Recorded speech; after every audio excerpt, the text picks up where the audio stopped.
आपण बनवणार आहोत आळूची भाजी।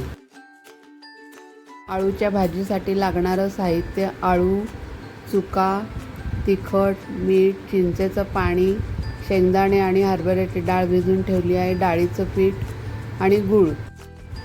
भाज्या व्यवस्थित धुवून चिरून घ्यायच्या आहेत, बारीक चिरायच्या आहेत।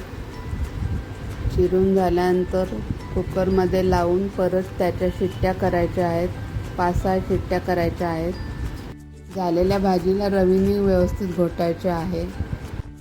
शेंगदाणे आणि चण्याची डाळ त्याच्यात टाकलेली आहे। त्याच्यानंतर चिंचेचं पाणी पण टाकायचं आहे। थोडेसे हळद, तिखट आणि मसाला, काळा मसाला 1 चमचा टाकायचा आहे आणि व्यवस्थितरित्या गूळ पण टाकायचा आहे। डाळीचं पीठ जरा भिजवून ते पण टाकायचं आहे।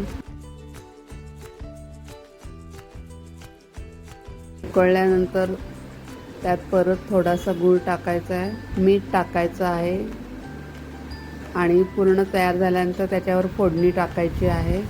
अशा रीतीने आळूची भाजी तयार आहे। लाईक करा आणि सबस्क्राईब करा आईची देणगी चॅनल।